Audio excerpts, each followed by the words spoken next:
rapport à cette formation, certes, à 20 heures, il y a le match d'ouverture de la CAN, qui est une fièvre dans le sang de plusieurs, donc nous n'allons pas trop vous retenir. Le cahier budget, utilité et mode d'emploi. Cahier, déjà, ça signifie qu'il y a besoin d'écriture.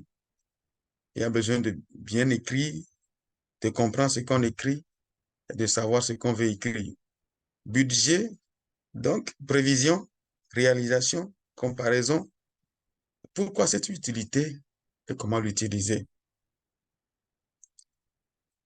Le cahier budget,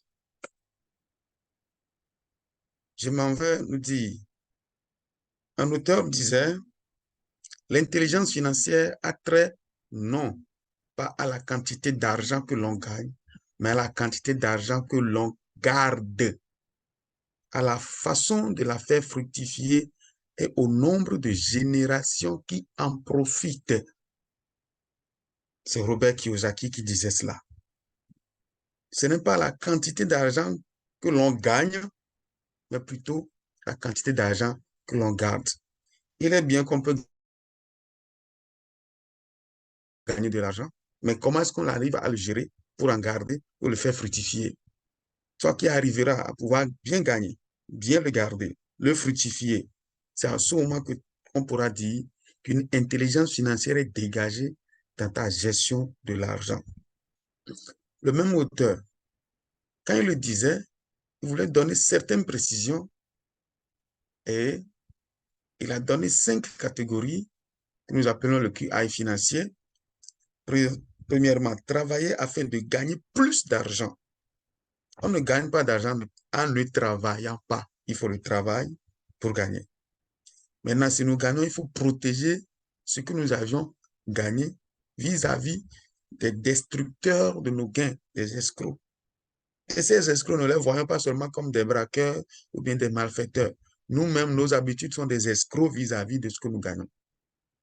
Ensuite, il faut maintenant prendre soin de ce que nous avons gagné, bien gérer et mieux gérer, faire fructifier notre argent et améliorer ainsi notre culture financière, nos habitudes vis-à-vis de l'argent.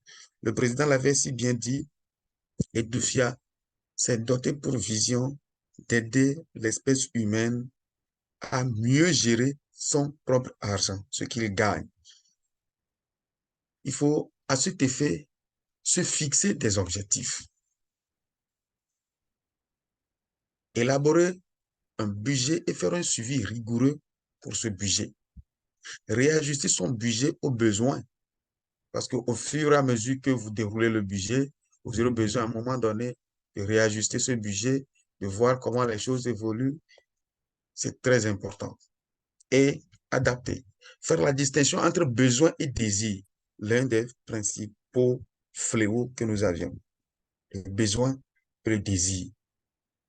Le besoin et le désir. Ce que je désire n'est pas forcément ce dont j'ai besoin. Mais ce dont j'ai besoin, c'est une réalité que je devrais satisfaire. Pas un désir, pas une ambition qui ne me sert pas, qui ne m'est pas utile. Prioriser ses besoins et surtout, ce dernier point, épargner pour l'avenir. Aujourd'hui, nous épargnons après que nous ayons tout dépensé, alors que ça devrait être le contraire. Ce cahier budget va nous aider vraiment à faire un bon suivi de notre argent et à pouvoir respecter notre vie financière, à réorganiser plutôt notre vie financière. Les objectifs que nous devrons nous fixer dans la planification de notre budget, nous devrons avoir à l'esprit que ces objectifs, nous devons les atteindre. Mais comment s'y prendre? Il faut qu'en amont, nous puissions mieux les ficeler. Les objectifs ne sont pas seulement indispensables pour nous motiver, ils sont essentiels pour vraiment nous garder en vie. C'est l'auteur Robert qui le disait.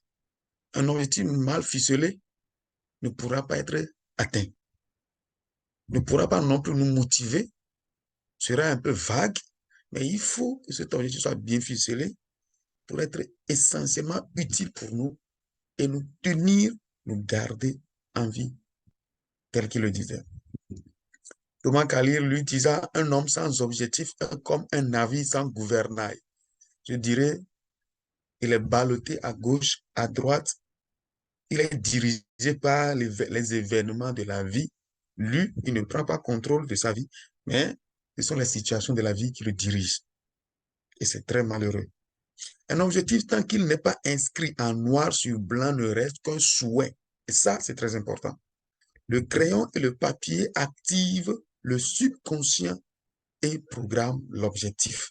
Oui, je veux faire ceci la semaine prochaine.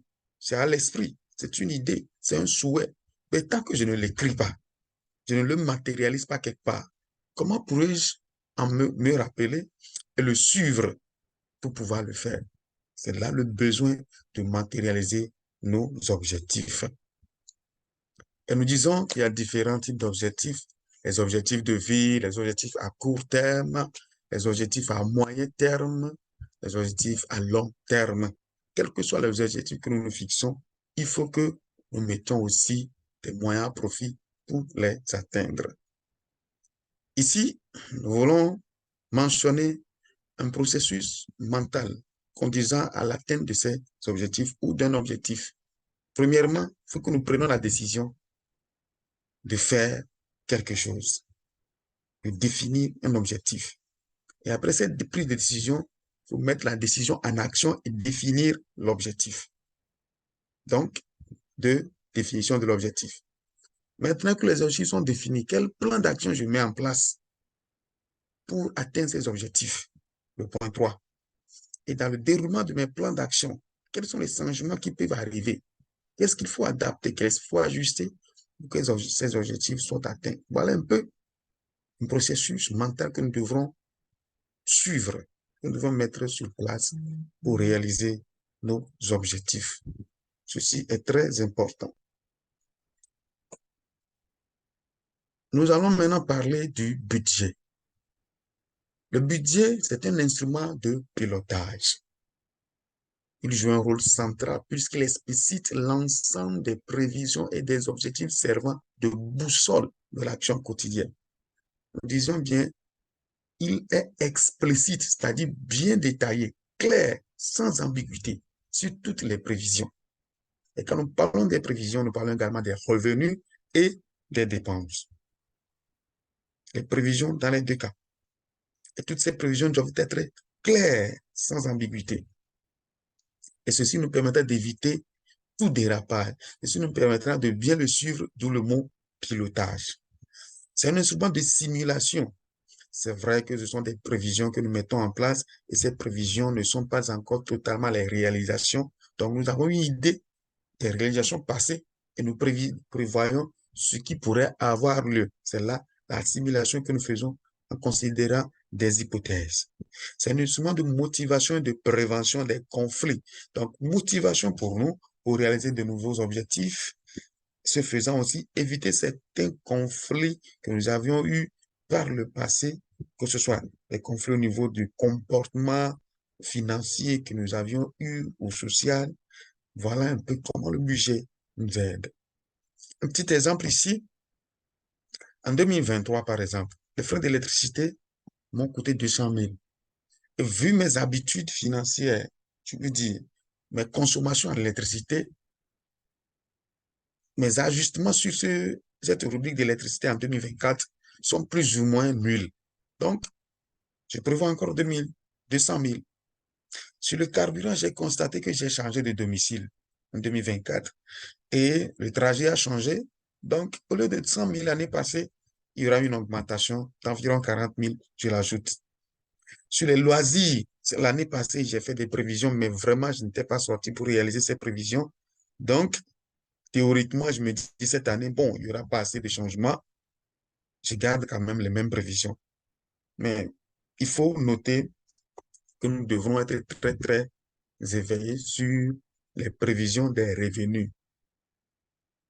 Le revenu, aujourd'hui, nous savons ce que nous gagnons. Mais ce que nous allons gagner n'est pas encore un acquis. Et on ne dépense pas ce qu'on n'a pas encore gagné. si je peux me répéter, on ne dépense pas ce qu'on n'a pas encore gagné. Malheureusement, c'est ce que bon nombre d'entre nous, nous faisons. Nous dépensons ce que nous n'avons même pas encore gagné. Et c'est dangereux, très imprudent. Ce faisant, il faut maintenant suivre la réalisation du budget au jour le jour. Et comment s'y prendre? C'est le cahier budget qui va nous aider. Peter Drucker disait, if you can measure it, you can manage it. Si vous ne pourrez pas mesurer, vous ne pourrez non plus gérer. Vous ne pourrez pas, le minimum, savoir de quoi s'agit-il, comment ça arrive, comment ça se forme. Vous ne pourrez même pas réfléchir sur comment gérer ça, comment s'en servir, comment en prendre soin, comment le faire fructifier. Il faut les B.A.B.A. Comment utiliser le cahier budget? Je crois que nous tous qui sommes en ligne actuellement, nous avons le cahier budget avec nous. Donc, je nous invite ici à prendre notre cahier budget de côté parce que nous allons aller dans le vif du sujet.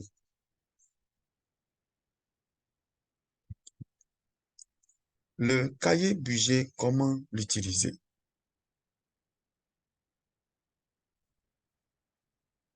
Je m'en vais partager la diapositive, notre présentation sur le cahier budget. Voyez-vous, chacun a son cahier budget, comme je le disais, je pense. Même si vous ne l'avez pas, suivez-nous minutieusement. Vous aurez les informations nécessaires et vous en procurez pour votre bien. En passant, il y a quelques discussions en ligne. Hello, il est toujours disponible sur vous. Oui, le cahier est toujours disponible. Vous pouvez vous en procurer. À la fin de la formation, nous donnerons les contacts qu'il faut pour que vous puissiez vous en procurer. Donc, le cahier budget. Nous disons en passant,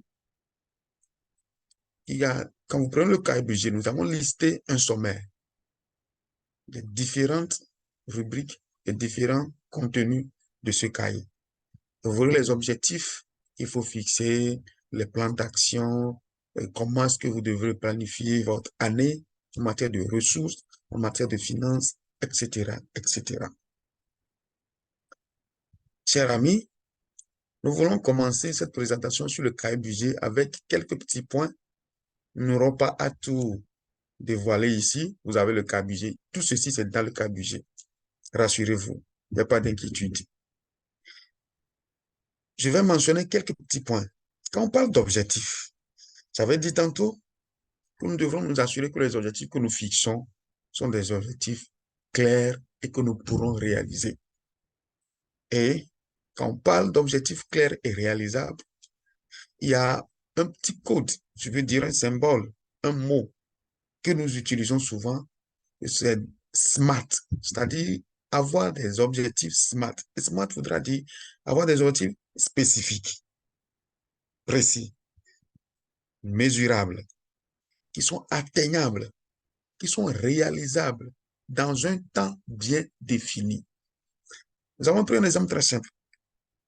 Acheter un véhicule de marque Toyota Corolla d'une valeur de 6 millions francs CFA. Et l'année, c'est l'année 2015.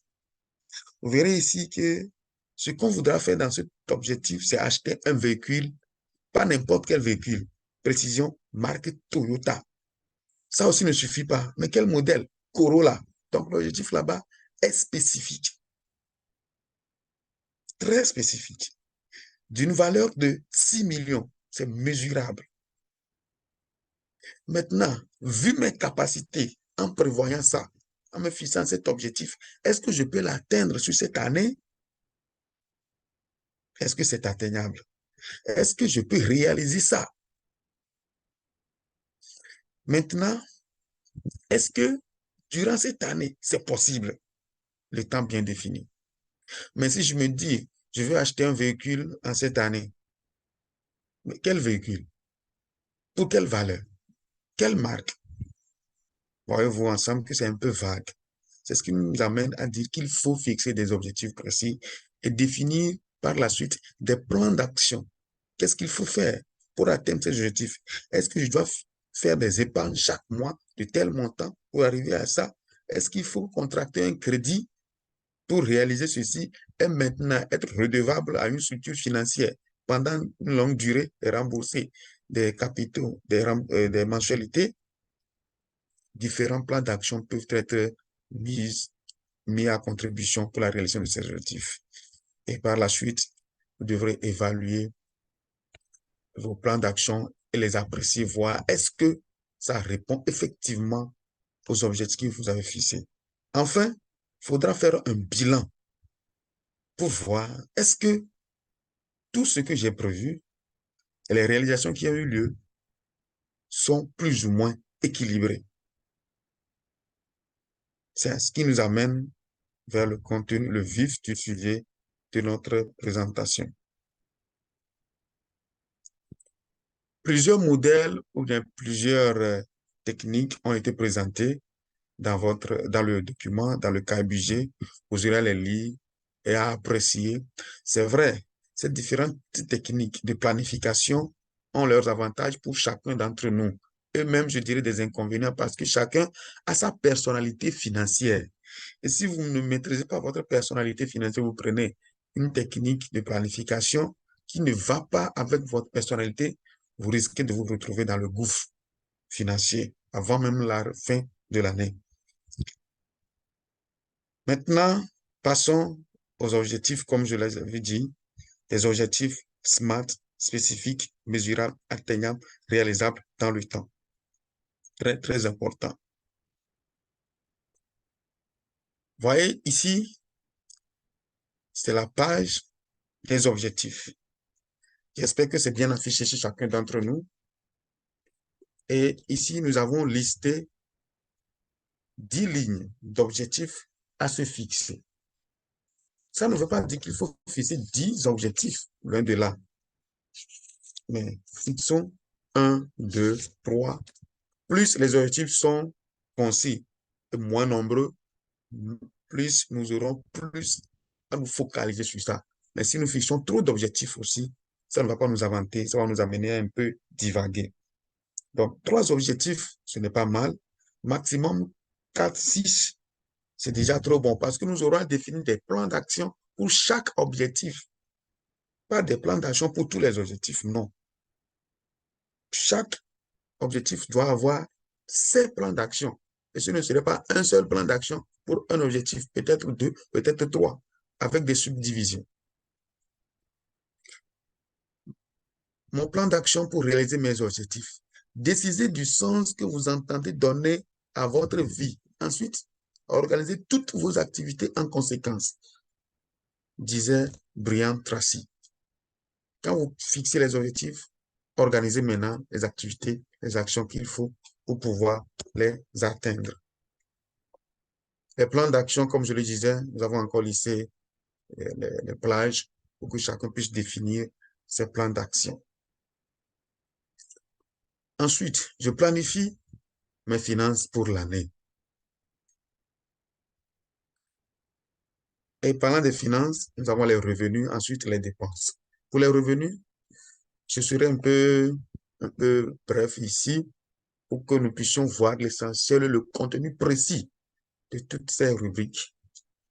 En matière de revenus, nous voyons déjà les revenus d'emploi, les revenus de placement, d'investissement, les revenus des activités génératrices de revenus, les AGR et tout autre revenu. Nous avons donné même de la possibilité à ce que le document ne soit pas statique, mais plutôt chacun puisse ajouter ce qu'il veut, ce qu'il lui faut. S'il ne trouve pas son besoin dans les rubriques précitées. Néanmoins, nous estimons que les rubriques que nous avions mentionnées sont vraiment un peu larges. Donc, toutes ces rubriques sont valables sur tous les mois de l'année, de janvier, février, mars, avril, mai, juin, juillet, août, jusqu'en décembre. Et vous avez les différents totaux en bas par mois. Ensuite, il faut maintenant planifier son épargne. Je l'avais dit tantôt, nous avons l'habitude aujourd'hui d'épargner après d'avoir dépensé, au lieu d'épargner avant de commencer par dépenser. Aujourd'hui, nous donnons quelques précisions sur les épargnes prévisionnelles que nous devrons constituer, et les fonds d'urgence, les fonds d'investissement, les autres formes d'épargne pour satisfaire les loisirs, les formations, etc., etc.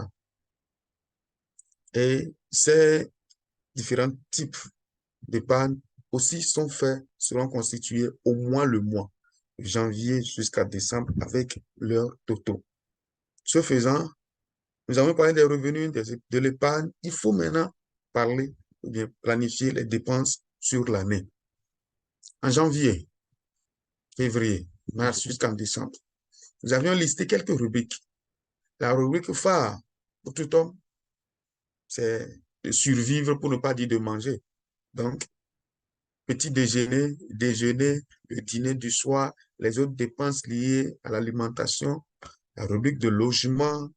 À part cette rubrique d'alimentation et de logement, il y a une autre rubrique habillement, les soins corporels, les rubriques de transport, et c'est chaque mois, vous avez ces différentes rubriques. Les rubriques d'obligations familiales, par exemple, les frais de scolarité des enfants, l'argent de poche des enfants, l'argent de poche de monsieur, l'argent de poche de madame. Je suis en train de citer surtout ceux-là parce que ce sont des rubriques que nous négligeons. Ben, voilà, prenez. Ou bien je prends, je dépense un suivi. Aujourd'hui, il faut que je mette à écrire tout ceci parce que je dois le suivre à la fin pour voir est-ce que je suis resté dans la limite des prévisions.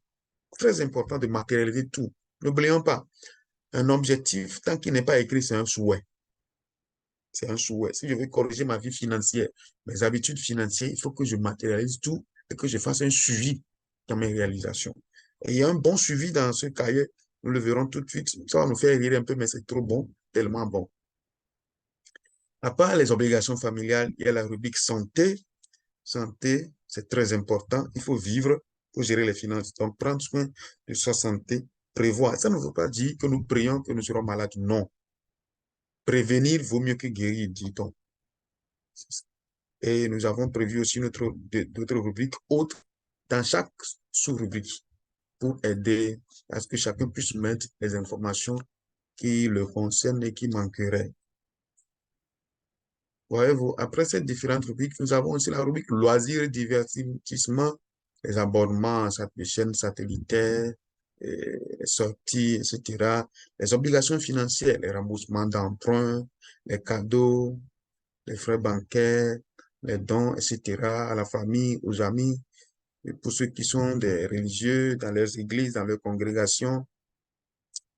Là, c'est une rubrique divers. Voilà un peu les différentes dépenses prévues sur toute l'année. Maintenant, il faut aussi planifier des investissements clés sur toute l'année. Il faut décrire l'investissement que nous prévoyons faire, le coût global de l'investissement, la date de début et la date de fin. Ils vont matérialiser tout ceci. Nous voici maintenant dans le fond même de ce document, mon journal personnel. Et c'est un journal qui m'a beaucoup aidé personnellement. Je le dirai en passant, lorsque nous avions commencé un chantier, chaque jour, quand je rentre, je m'assieds. Et à l'époque, nous n'avions pas eu cette grâce que le président nous a offerte aujourd'hui, le cahier budget. Mais j'ai un cahier personnel. J'écris tout ce que j'ai dépensé dans la journée. Je suis allé ici, j'ai acheté du pain à 25 francs, j'ai acheté du jus, j'ai acheté de l'eau. Et jusqu'au soir, je fais le compte de tout ce qui est sorti comme dépense. Je récapitule et je déduis du total que j'avais avant de quitter la maison. Et j'ai le solde. Je prends l'argent physique qui me reste en poche. Est-ce que c'est conforme à ce que mon calcul descendu donne? Si tel n'est pas le cas, je cherche jusqu'à trouver l'écart. Voilà, aujourd'hui, nous avons un outil tellement bon qui nous aidera à enregistrer toutes dépenses, toute entrée que nous faisons dans une journée et dans chaque mois. Mois de janvier. Ici, j'enregistre mes opérations journalières, les revenus. Et au niveau des revenus, les revenus d'emploi, que ce soit le salaire, comme nous l'avions dit de l'autre côté, les primes, etc., les revenus d'investissement, les revenus de placement, j'enregistre chaque revenu, la date à laquelle j'ai eu le revenu, De quel revenu s'agit-il? Le montant et le cumul. Je les enregistre chaque jour, chaque moment que je l'obtiens. Que ce soit un revenu provenant d'une activité génératrice de revenus ou tout autre revenu, je les matérialise ici. Très important de matérialiser tout. Parce que j'ai fait des prévisions des revenus que je devrais avoir, que je prévoyais avoir sur l'année. Donc ici, nous sommes déjà dans les cadres des réalisations qui vont nous aider à nous comparer aux prévisions initialement faites. Après les revenus, j'enregistre maintenant les opérations journalières. Quand j'ai eu les revenus, j'avais prévu faire des épargnes.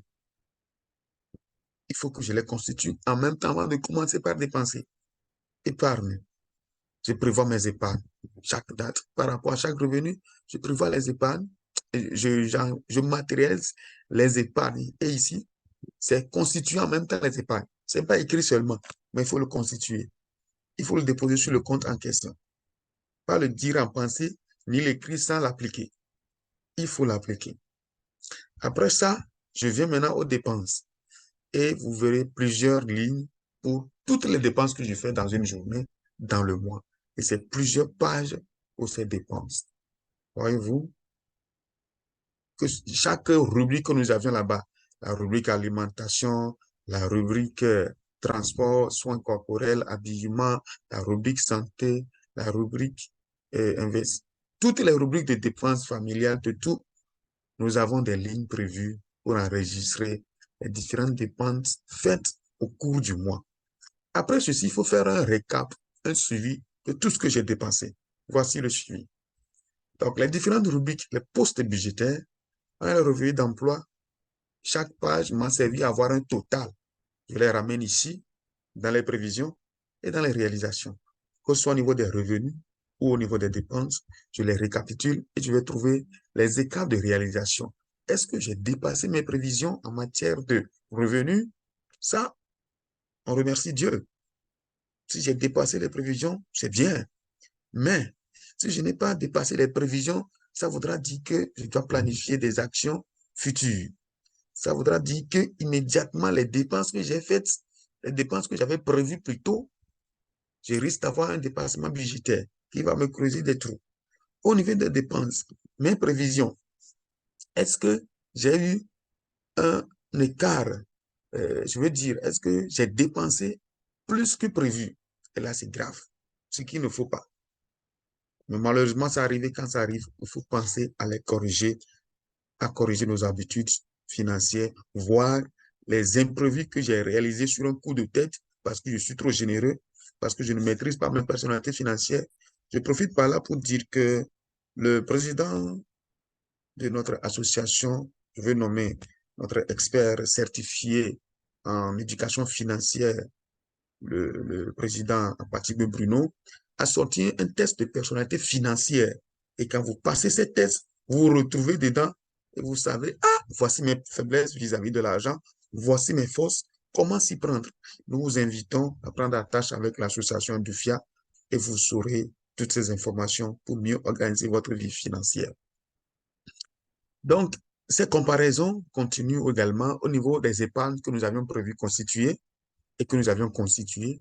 Nous avons ces rubriques, nous les vérifions, nous les suivons pour voir les différents écarts de réalisation jusqu'à la fin.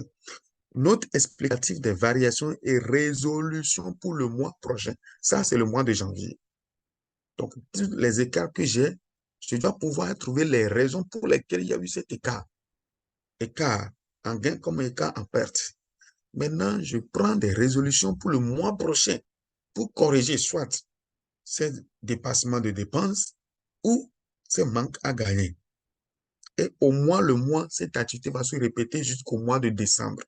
Ici, j'ai présenté seulement le mois de janvier, mais c'est la même chose qui va se répéter chaque mois jusqu'en décembre. Allons alors à la fin d'année pour voir ce qu'il faut faire en fin d'année, mon bilan annuel. Enrichissez-vous autant que vous pouvez, mais notez une chose, sans une bonne gestion de votre richesse, bientôt la pauvreté frappera à votre porte. Bruno Apatibé, c'est le président, bien sûr. C'est bon de s'enrichir, Mais attention, sans une bonne gestion, vous êtes en train de faire appel à la pauvreté. Et lorsqu'elle frappera à votre porte, elle va s'asseoir. Après toutes ces réalisations au cours de l'année, il faut s'asseoir, faire le point. Qu'est-ce qui s'est passé? C'est la même analyse que nous avions faite pour clôturer le mois de janvier, qui revient, mais plutôt sous forme cumulée pour toute l'année. Sous forme cumulée pour toute l'année sur les revenus comme sur les dépenses. Donc, je ne vais pas trop m'attarder sur ça, le temps de nous donner quelques minutes d'interaction avant la fin. Donc, voilà un peu le récap de la comparaison en fin d'année, du suivi annuel de nos prévisions et de nos réalisations en matière de revenus, en matière de dépenses. Précédemment, c'est par rubrique, mais la suite, c'est par mois, chaque mois. Et normalement, les écarts que nous aurons ici doivent être les mêmes en comparaison avec ceux que nous avions par rubrique. Parce que ce sont les mêmes informations que nous avions fournies pour nourrir toute l'année, chaque mois et toute l'année. Au niveau des dépenses, au niveau des revenus, au niveau de l'épargne, au niveau des investissements, tout. Nous avons les récarts pour faire la comparaison. Et après toutes ces comparaisons, nous avons maintenant l'opportunité de prendre des résolutions pour l'année prochaine, redéfinir les objectifs. C'était des objectifs qui n'étaient pas atteints. Comment les redéfinir et planifier de nouveau. Prendre de nouvelles résolutions pour l'année future. Et quand nous avons pris cet objectif, nous définissons maintenant des objectifs pour la nouvelle année, de nouveaux plans d'action pour la nouvelle année. Et voilà comment nous allons redémarrer une nouvelle année financière de gestion de notre argent, de gestion de notre vie financière. Et petit à petit, nous serons maîtres de notre vie financière. Chers participants, nous sommes ainsi arrivés à la fin de notre présentation. Nous vous remercions pour votre attention. Certes, le contenu a été un peu rapide, mais nous sommes toujours disponibles. Cette formation est enregistrée, donc nous sommes disponibles pour vous accompagner. Et DEFIA est disponible pour vous accompagner, non seulement sur la gestion que vous allez faire du cahier budget, mais sur tout ce qui a trait avec la gestion de votre gain, la gestion de votre argent, ce que vous gagnez, comment fructifier votre argent sur la base de vos capacités internes à vous-même, à vos talents. Nous sommes là. Nous sommes là. Merci beaucoup. Monsieur le Président, je vous remets l'antenne, si je pourrais me le permettre ainsi. Merci beaucoup, Daniel. Merci pour cette excellente présentation. Je voudrais rapidement ajouter deux choses. Alors, sachez que le budget peut être utilisé de plusieurs façons en fonction du niveau où vous êtes en fait dans la gestion de vos finances. Vous savez, je dis toujours que la gestion de ces finances, c'est également des classes qu'on passe. Vous voyez, il y a des gens qui ont déjà passé le CP1, il y a d'autres qui y sont encore, il y a d'autres qui sont au collège, au lycée, à l'université, etc. Bon, si vous savez que vous avez véritablement du mal à équilibrer vos finances aujourd'hui, quand je dis équilibrer, c'est que il faut que vos dépenses soient en dessous de vos revenus. C'est-à-dire que vous avez cette capacité de dégager de l'épargne chaque mois. Et cette épargne doit représenter au moins 10% de votre revenu.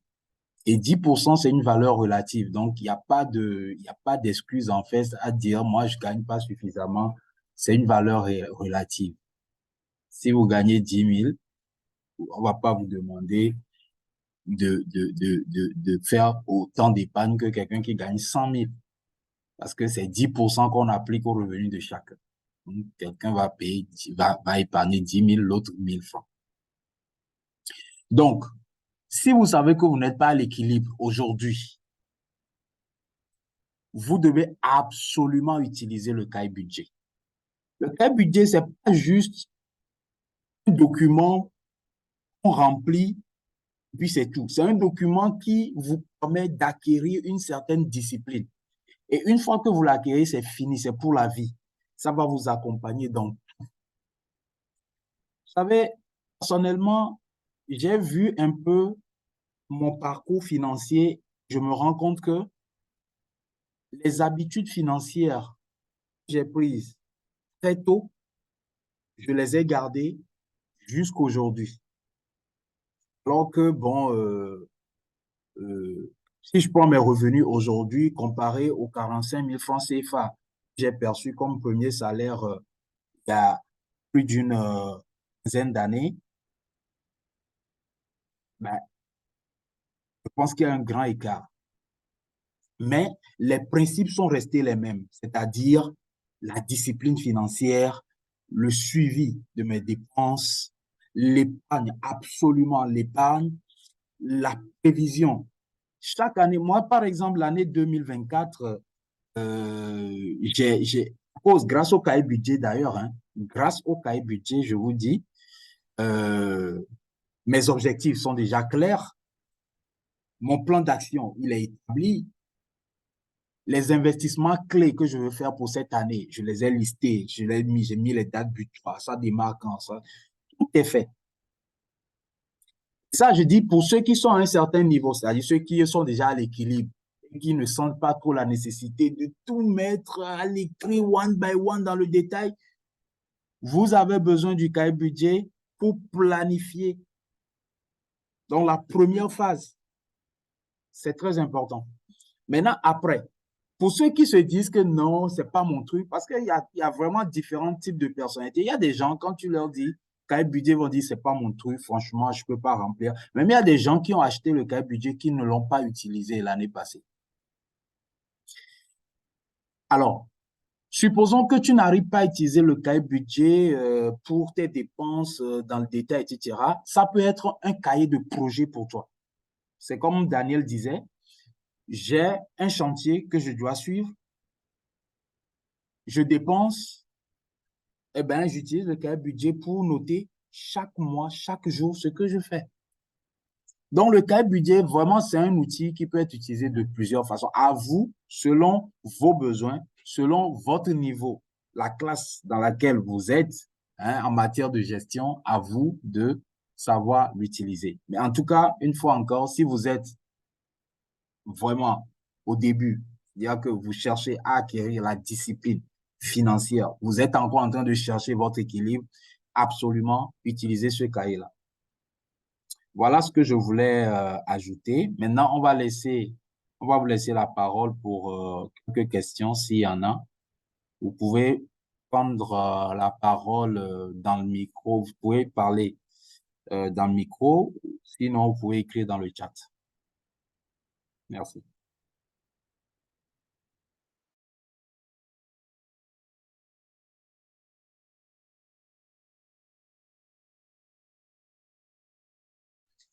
Bonsoir à tous. Euh, Allô? Oui, bonsoir, Eunice. Oui, c'est Eunice. En fait, moi, je voudrais juste, c'est pas une question en tant que telle, je voudrais juste dire que lorsque j'ai pris le cahier, je l'ai parcouru et je le trouvais vraiment volumineux. Je ne savais pas vraiment comment l'utiliser, mais là, ça va avec les explications qui ont été données. Euh, Ça va, c'est vrai que l'année a commencé, nous sommes le 13 aujourd'hui, mais ce n'est pas tard. Je vais commencer à utiliser le cahier. Et ça va beaucoup m'aider au niveau de la discipline financière. Merci. Super.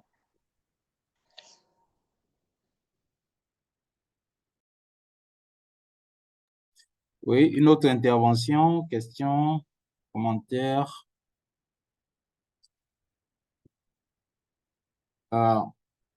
On finit bientôt parce qu'il va être 20 heures. Sinon, il est pratiquement 20 heures. Donc, s'il y a une autre intervention, allez-y, sans hésiter, s'il vous plaît.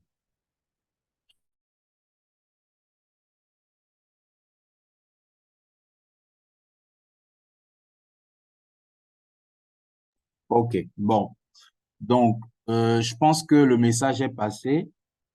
Nous vous remercions de vous être connectés à ce webinaire. Si vous avez des défis dans l'utilisation du cahier pour ceux qui l'ont, n'hésitez pas à nous contacter. Les contacts de Edufia sont sur son site internet. Ceux qui ne l'ont pas encore acheté, contactez-nous. Nous avons encore quelques copies en stock. L'autre chose, c'est que Edufia, étant une association, naturellement, a besoin de membres qui y croient et qui s'intéressent au sujet, qui pourront participer à nos activités et tout. Donc, c'est vraiment à but non lucratif. Même le cahier budget que nous vendons, en réalité, ça a un prix. Je pense que quand les gens finissent par l'avoir en main, ils se disent quand même que pour éditer un document pareil, 10 000 francs, bon, voilà. Donc, c'est à des prix très subventionnés, en fait. Donc, si vous êtes intéressé par ce que nous faisons, n'hésitez pas à aller sur notre site web. Vous avez une rubrique pour devenir membre. Donc, vous vous inscrivez. C'est vrai qu'aujourd'hui, c'est assez fermé, mais nous recueillons les inscriptions et puis nous faisons les analyses pour savoir les vraies motivations.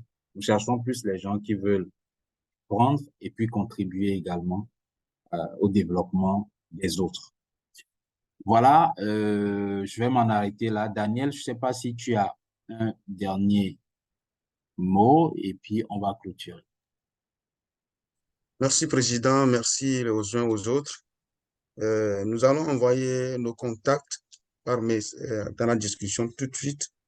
Vous pouvez nous joindre. Nous sommes basés à Lomé, au Togo, précisément dans le quartier Avedi.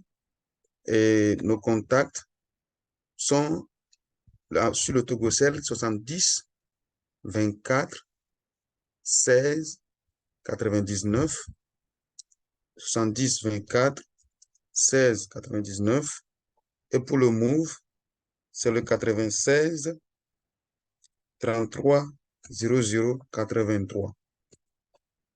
Vous pouvez nous joindre sur ces contacts. Je viens juste de le balancer dans nos discussions. Et nous sommes ouverts de lundi à vendredi, toujours disponibles pour le coaching, pour le suivi, pour la formation sur la gestion de l'argent. Merci beaucoup, Président. Merci aux uns et aux autres. Merci, Daniel, et bonne soirée à tous. Au revoir.